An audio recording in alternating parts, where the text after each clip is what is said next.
नमस्कार दोस्तों, मैं राज पांडे। आप देख रहे हैं आरसीएन टुडे। आप सभी का आरसीएन न्यूज़ टुडे चैनल पर हार्दिक स्वागत है। आज की बड़ी खबर के बारे में बात करेंगे।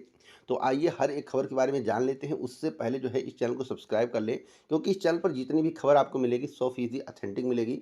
मेरा विश्वास रहता है अगर कोई त्रुटि होती तो मैं इसके संबंध में बताऊंगा कि आखिरकार ऐसा क्यों हुआ और क्यों बातों में चेंजेस आया और सरकार ने क्या किया, आयोग ने क्या किया, बोर्ड ने क्या किया, परीक्षा तिथि में बदलाव क्यों, जो भी कारण होगा या कभी बदलाव होता है, कोई आपको खबर गलत निकलती है तो उसका मैं साक्ष्य के साथ प्रस्तुतिकरण करूंगा, आपको बताऊंगा ऐसा क्यों हुआ, मैं आपको समझाने का प्रयास करूंगा। क्योंकि हर बात साक्ष्य दिखा पाना मुश्किल होता है। जो बातों से पता चलता, तो बात अब किसी का मैं सुनाऊंगा नहीं। तो जो भी मुझे जानकारी मिलेगी आगे तक बताता रहूंगा। तो पहली खबर के बारे में बात कर लेते हैं। देखिए, नकल रोजी और 10 नए कानून के जानकार बनेंगे एपीओ। तो सहायक अभियोजन अधिकारी के बारे में आप लोगों को जानकारी होगी। या जो है भर्ती की प्रारंभिक और मुख्य परीक्षा पाठ्यक्रम में संशोधन होने जा रहा है। 2024 समेत 10 नए कानून जुड़ेंगे और इससे सवाल पूछे जाएंगे। 100 के स्थान पर 50 अंक का होगा जीएस, अंग्रेजी भी थोड़ा जोड़ा जाएगा और 500 अंकों का प्रश्न पूछे जाएंगे अब मुख्य परीक्षा में। तो अब तक की सबसे बड़ी खबर है। उत्तर प्रदेश लोक सेवा जो है एपीओ भर्ती की तैयारी शुरू कर दी है। आयोग जो 210 पदों का विज्ञापन जो है संशोधित नियमावली के बाद सितंबर के दूसरे सप्ताह में जारी करेगा। यह अब तक की सबसे बड़ी खबर है। यह भर्ती इसके पहले 2022 में आई थी। आपको मालूम होगा कि एडेड विद्यालयों में भर्ती फंसी पड़ी है। सरकार इस पर मौन बैठी हुई है।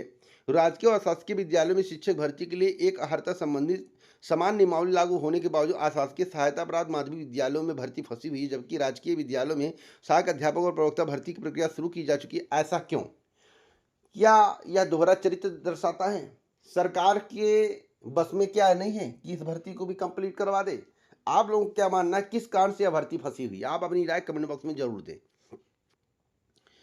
अब मैं एक बड़ी अपडेट आपको और देना चाहता हूँ। मुख्यमंत्री रेखा गुप्ता के बारे में आप जानते हो कि दिल्ली की मुख्यमंत्री हैं। मुख्यमंत्री रेखा गुप्ता पर हमले के बाद गांधीनगर में आयोजित पहली सार्वजनिक कार्यक्रम में उस समय हंगामा मच गया जब एक शख्स ने नारेबाजी शुरू कर दी और पुलिस ने उसे हिरासत में ले लिया। हालांकि पूछताछ के बाद प्रवीण शर्मा नाम के शख्स को छोड़ दिया गया। खुद को 40 साल से बीजेपी समर्थित कार्यकर्ता बताने वाले प्रवीण ने एक वीडियो जारी करके अरविंद सिंह लवली से अपने कृत्य के लिए सार्वजनिक माफी मांगी, तो उसको छोड़ दिया गया।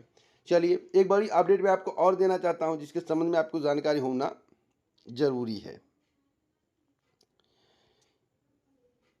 सहायक शिक्षा विकास पदाधिकारी के पदों पर भर्ती जल्द होगी और मैं आपको बताना चाहता हूं बिहार में लगातार अलग अलग विभागों की ओर से रिक्तियां निकाली जा रही। इस बार यूपीएससी ने शिक्षा विभाग के अंतर्गत सहायक शिक्षा विकास अधिकारी के कुल 935 रिक्त पदों के नियुक्ति के लिए विज्ञापन जारी किया है। और मैं आपको बताना चाहता हूं कि ये चुनाव की वजह से हो रहा है। सत्ता है, ये चुनाव की वजह से हो रहा है। अगर आपके पास योग्यता है, अगर आप इस भर्ती के लिए आवेदन करना चाहते हैं, जरूर करिएगा। बार बार अवसर नहीं मिलता, इसलिए इस अवसर का आपको लाभ उठाना चाहिए। एक बड़ी अपडेट मैं आपको और देना चाहता हूँ। आरआरबी एएलपी की दोबारा परीक्षा 31 को होगी, जिसके संबंध में इस चैनल के माध्यम से पहले भी बताया गया था। रेलवे भर्ती बोर्ड प्रयागराज ने असिस्टेंट लोको पायलट भर्ती 2024 की कंप्यूटर आधारित योग्यता परीक्षा की नई तिथि जारी कर दी है। तकनीकी गड़बड़ी के कारण 15 जुलाई को कुछ केंद्रों पर परीक्षा रद्द कर दी गई थी। अब इस परीक्षा को 31 अगस्त को आयोजित की जाएगी। शिक्षा मित्रों के मानदेय पर विचार करे या हाईकोर्ट आए, इसके संबंध में बड़ी अपडेट है, क्योंकि इलाहाबाद हाईकोर्ट ने बेसिक शिक्षा विभाग को शिक्षा मित्रों का मानदेय बढ़ाने के लिए कमेटी गठित कर निर्णय लेने का आदेश का पूरी तरह से पालन करने या विभाग के संबंधित 4 अफसरों को 11 सितंबर को हाजिर होने का निर्देश दिया है। यह आदेश न्यायमूर्ति नीरज तिवारी ने वाराणसी के विवेकानंद की अवमानना याचिका पर अधिवक्ता सत्येंद्र चंद्र त्रिपाठी को सुनकर दिया है।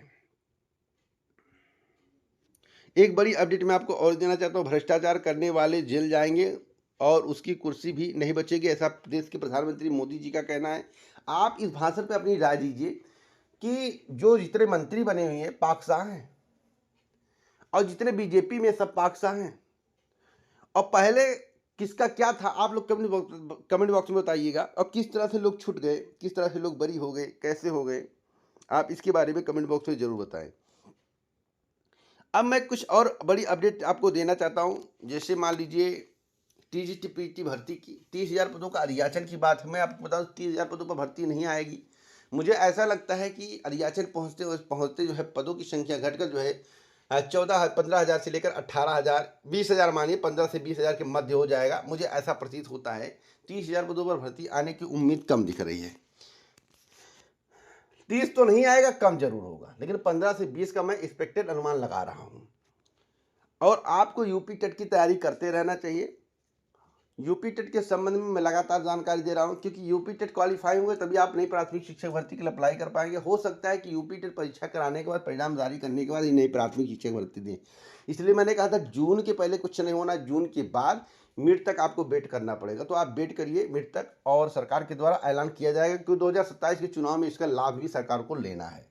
तो यूपी टेट वाले तैयारी करते रहें, उसके बाद सुपर टेट की तैयारी आप करिएगा। एक बड़ी अपडेट मैं आपको यूपी ट्रिपल एससी की देना चाहता हूँ। यूपी ट्रिपल एससी पेट परीक्षा जो है बहुत जल्द होने वाला है, जैसा कि आपको बताया गया कि 6-7 सितंबर को परीक्षा होगी। क्या निर्धारित तिथि में परीक्षा हो पाएगा, इसके संबंध में 28 तारीख के पहले ही आपको सूचना मिल जाएगा। अगर सेंट्रल लिस्ट 28 तारीख तक आ गया तो परीक्षा होगी, अन्यथा परीक्षा नहीं होगी। वैसे 85% केंद्र बने थे, उसके संबंध में मेरे द्वारा आपको बताया गया था। बाकी 15% केंद्र नहीं बन पाए थे। क्यों नहीं बन पाए, इसके बारे में मैं कुछ नहीं बता सकता, क्योंकि मुझे बहुत ज़्यादा अंदर की खबर नहीं मिली है इस समय। और जो मुझे जानकारी उस समय से मिली थी, उन्होंने बोला था अगर 28 तक सेंटर नहीं आता तो हो सकता है परीक्षा तिथि में परिवर्तन हो जाए, कुछ समय के लिए आगे बढ़ जाए, ऐसा बोला गया था। अगर 28 तारीख के पहले आपको इन्फॉर्मेशन जो है आयोग के द्वारा दे दिया जाता है तो मानकर चलिए परीक्षा निर्धारित तिथि पर होगी। तो इस वीडियो को लाइक शेयर कर दे। पूरा वीडियो सुनने के लिए दिल से धन्यवाद।